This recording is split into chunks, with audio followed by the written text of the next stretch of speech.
Well, hello once again.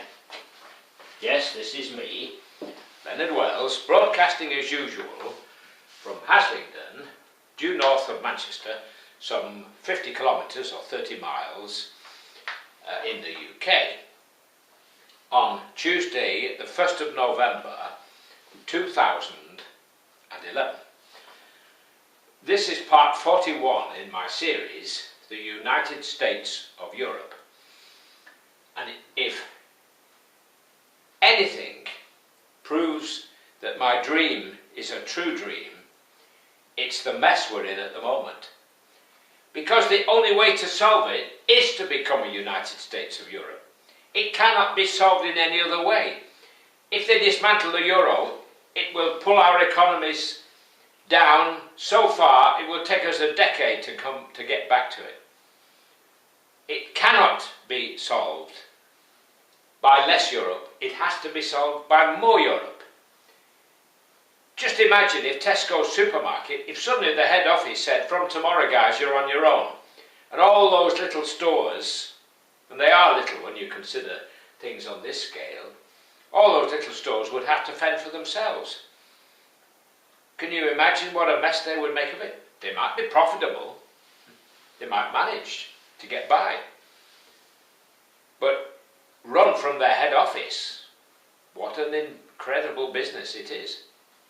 Right, this is part 41 of my series, The United States of Europe. So far we've gone through alphabetically all the 27 nations which currently comprise the EU, and we're starting to go through a hodgepodge of countries now which are not likely to join, and if they do it will be a while down the road. But no one can tell.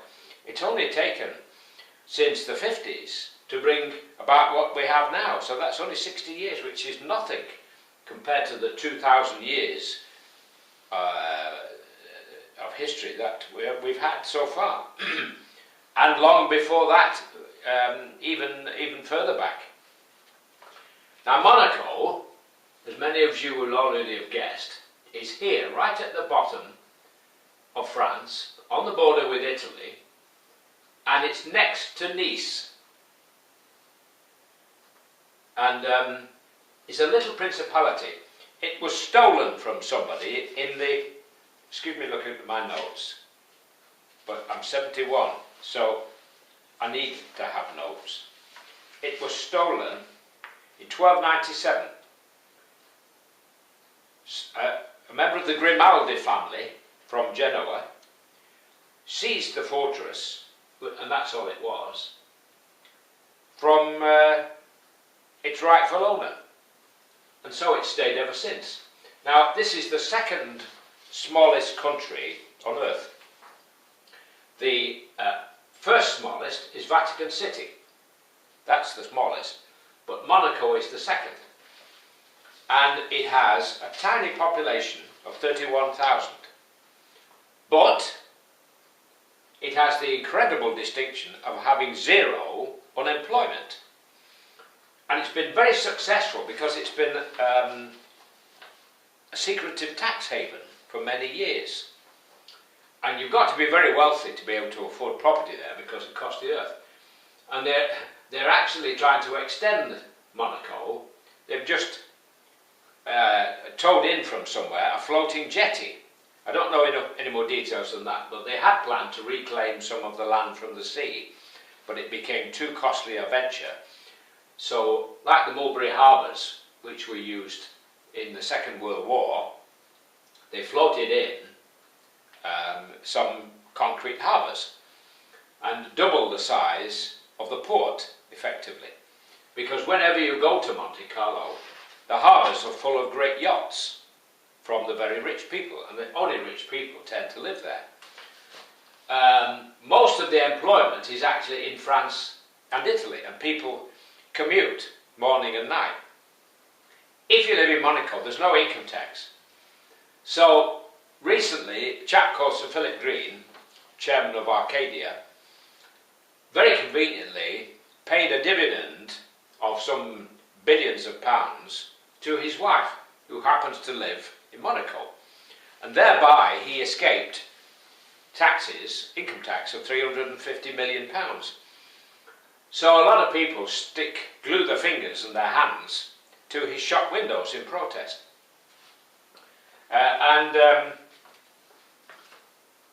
Many people get upset by all these rich people, not content with being rich. I mean, he was already super rich with a yacht. He lives during the week in a hotel suite in London, and at the weekend flies down to Monaco, presumably in his private jet. So why they need more than what they've already got, I don't know. This perhaps explains why people are camping out outside St. Paul's, because the system doesn't seem to have worked except for a few. Anyway, Monte Carlo, as I say, doesn't have any income tax. I think it collects its money by other kinds of taxes, like sale of stamps and gambling. It has a casino in Monte Carlo. Beautiful casino. I've actually been there, been inside. I didn't play, but I've been inside and I've talked to the people in there. I was on a job. It's very close to Nice, which is very upmarket French seaside resort. And there's a famous hotel there called the Hotel Negresco, which is super 5-star, and I've stayed there. And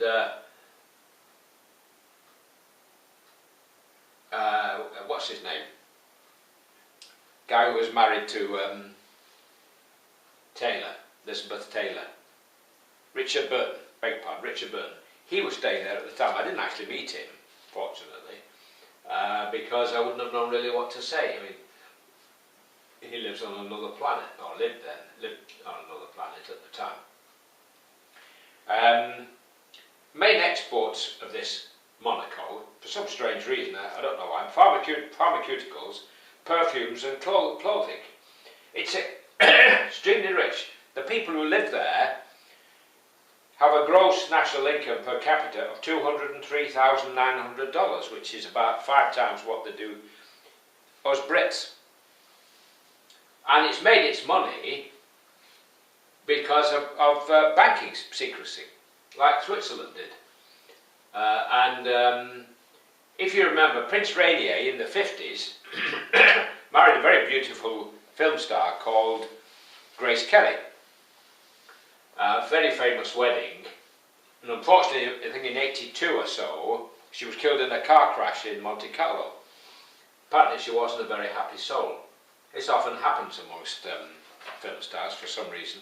You know, they have it all, but they're not happy souls. They might appear to be happy, but they're not happy inwardly, if you follow my reasoning. So, there's Monaco.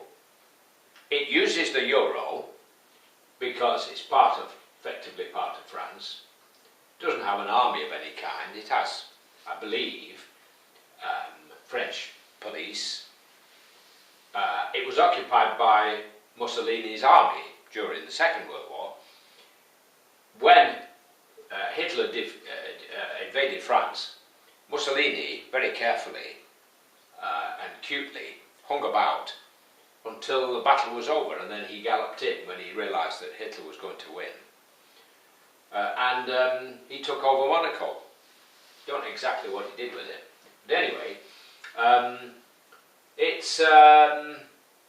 next we're going to look at San Marino.